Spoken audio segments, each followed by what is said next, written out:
Another S.A.L.T production as we head to Super Bowl 50, our last NFL playoff preview of the divisional round. And when I call it a preview, you could watch these after the games. You could watch these after the games just because I call it preview. I mean, I talk about all the different teams in a way that makes it worth it even after the game. Also, I'm not going to be moving around. I got one guy that told me that when I'm moving around, it really gives him a headache. And I know it's low. I call it low tech for a reason, but that was really low tech. If I'm giving someone a headache, I'll stick to that nice field back there. That's a little bit more pleasing to the eye. I will throw in a highlight. I got to throw highlights, and it also makes it a little bit more high tech. Slight. I can't make it too low tech. But do focus, please, on the strong analysis. The greats, and here we go towards Super Bowl 50 analysis. Seattle, Carolina is the last game that I haven't previewed yet. And that's the one I'm looking most forward to. Great defenses, and make no mistake about it, it's defenses that make these teams tick, even with the great Russell Wilson and the great Cam Newton.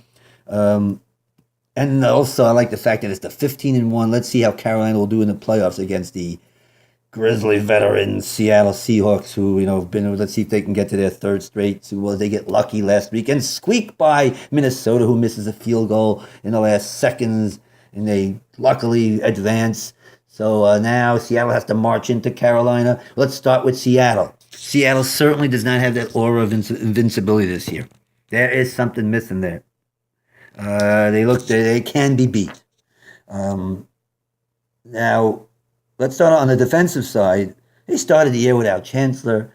There's some games they miss Wagner, and he's very key to that defense. But it's not just injuries. It doesn't have that feeling of dominance. They have played a lot of good offenses this year. They gave up a lot of points to Pittsburgh when they played them. They gave up a lot of points to Arizona in Seattle. They've played Carolina already, and Carolina scored in the high 20s. Now, in some of the games this year, their defense has not been dominant come fourth quarter with a lead.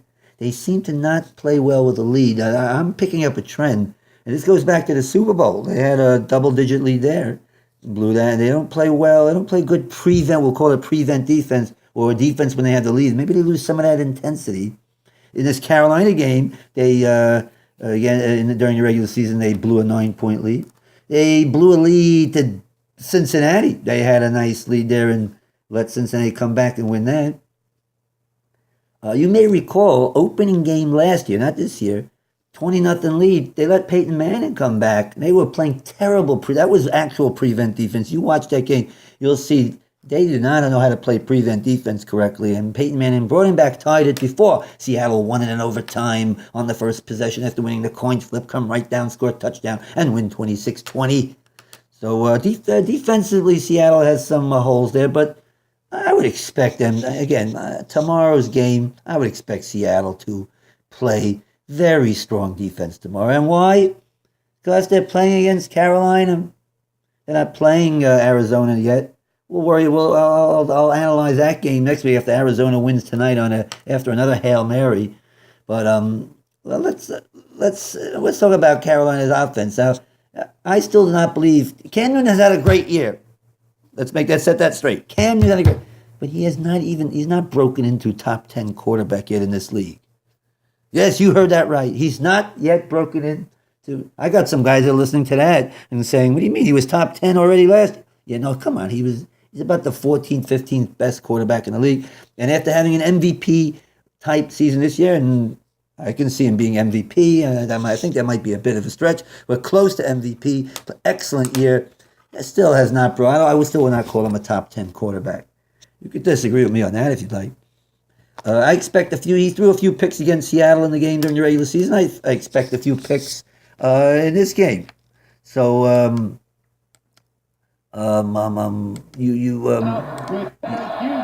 one second. I'm having some technical difficulties one second. Okay, I was just getting my video ready because I want to show you what Cam Newton could do. I got thrown off there. My trend of thought, he's not a top 10 quarterback. They rely mainly on their running game. That's how they do it. Carolina does it on the running game. They run the most in the league, and they should. They got good read option. They use that well. They use Cam Newton's legs well. Remember, I have a salty production where I talked about Darrell Bevell, not Bevin, who I called him throughout. Bevell is the best at using athletic quarterbacks and uses Russell Wilson the best. Well, Carolina is pretty good at using Cam Newton's legs. And they use they vary their read option where they have Cam Newton running outside, they have him running up the middle, 270 pounds. He can run up the middle. And I expect tomorrow he's going to be running a lot. He'll even put his body out on the line as he should in a playoff game, 270 pounds, and can take on tacklers. So you'll see Cam Newton use his legs a lot tomorrow and read option, and they have a good running game. But, the receivers are not exactly scaring you. I don't care how good a season Teddy Ginn had, and even if he's playing, I'm not sure he's playing tomorrow. I think he's 50-50, but Ted Ginn is not doing anything tomorrow. Again, predictions are a dime a dozen. If Ted Ginn does well tomorrow, I'm just saying what should be expected. That will be a surprise if Ted Ginn does something tomorrow. It would be a surprise if Kachary, Bunches, and other. Now, it wouldn't be a surprise if Greg Olsen does well. And here's why. Now you see why I was just fiddling with the video before. Here we go. Watch this here. Let me go back one. Play that. Okay, a little bit behind. Now, this was against Seattle in game 1. Let me get this straight. They circled Greg Olsen. He's going to run right through. Okay, now as we freeze it right there, we notice that Olsen is the only one on this side. You see my finger? I'm not going to use my finger. I'm going to use that arrow thingy. There's that thing called. Here we go, the arrow thingy. There's Olsen right there. And he was circled before. He's the only receiver on this side. You got a running back coming down in the backfield, but you got 3 receivers. Carolina set up over there. Again, they're down 3. They're already in field goal range, but Riverboat Ron aggressively going for the touchdown. They should. Go for the win. Go for the win here. And in the closing, this is with about 35 seconds left in the game.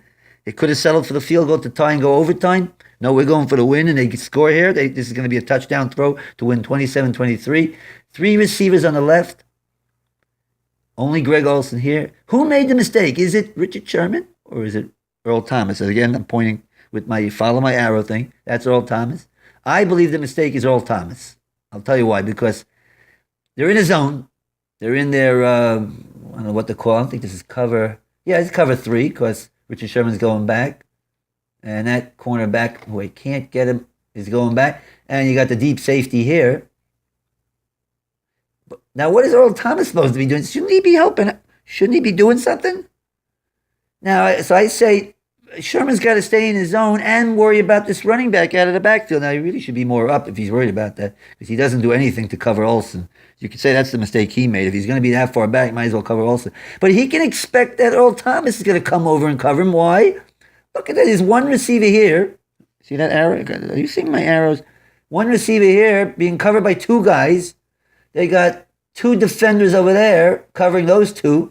So why stand there and do nothing? I know the eyes of Newton correctly was throwing Thomas off by looking left, but why rely on Sherman to cover Olsen when you're doing that? Why stand there and do nothing? Cover the guy that's coming out and going deep, and watch how he's just going to leave him. He's just leaving. He's standing there doing. Earl Thomas is standing there doing nothing. At least Sherman is in line to come up and take care of this running back if he gets it. So I would place the blame more on Earl Thomas over here. You'll see after they actually look at each other and they point at each other after. Anyway, there's your one highlight of the day. So I'm going to try to throw highlights whenever I can. And that's a touchdown. And that's it for. You might have to worry about Greg Olsen tomorrow.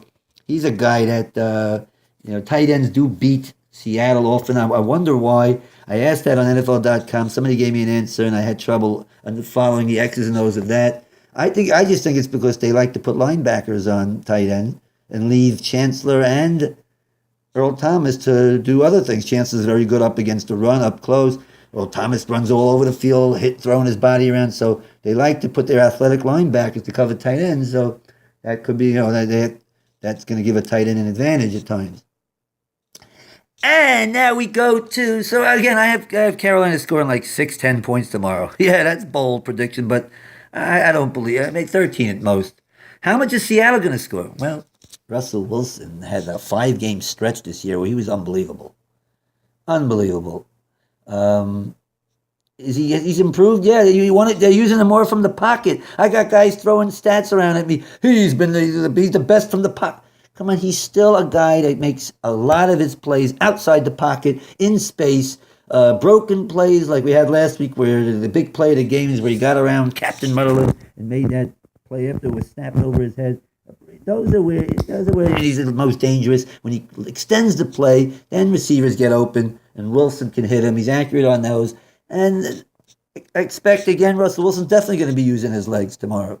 He's used his leg all year. Playoff game, he's going to use it even more. And Marshawn Lynch looks like he's playing, so that helps Lynch. Lynch helps Wilson. They both help each other get yards. But they just have better receivers. The Carolina defense has been strong. Carolina defense also hasn't been dominant. Take a look at the scores of the games. They haven't been dominant. They're very good, and they're tough hitting. They'll give Russell Wilson trouble. I could see, but I see how he's going to score 17 points tomorrow at least. You could put them down for a 17-10 win, 17-6 win, 17-13 win. If they get more turnovers and they hit some big plays, and Wilson will try a few big plays, the weather is not going to be that bad. By the way, the weather was a big factor in holding down Seattle last week. Minnesota is great defensively, very good defensively. I'm not taking anything away from them, but the weather was a factor. So Seattle could be in the 20s. This could be 24-6. It could be 24-10. But Seattle's got the better offense. Seattle's got the playoff experience. I don't care that Seattle's going into Carolina. I would expect Seattle to win tomorrow. And I'm not even calling it an upset. We'll have all four favorites winning this week. I already gave you the Denver preview. I expect Denver to win tomorrow. I already gave you the New England. I expected them to win. They won. I already gave you the Arizona. I thought my Arizona preview has Arizona winning easily. By the way, the Arizona preview hasn't made it even onto YouTube yet. But I'm going to put it on. I expected them to win easily or to score in the high 30s. I remember I spoke bad about Carson Palmer in that preview. That it's really Bruce Arians that gets the credit. And indeed, Palmer had a bad game. But anyway, Seattle tomorrow. I'm leaning over to get into the video. I don't know why I'm doing. And this has been another salty production with another low tech, but I got to play and I wasn't moving. And enjoy that best of the four games tomorrow because it's hard hitting. It's tough. Seattle, Carolina football, 15-1 against the now Seattle trying to get to their third Super Bowl.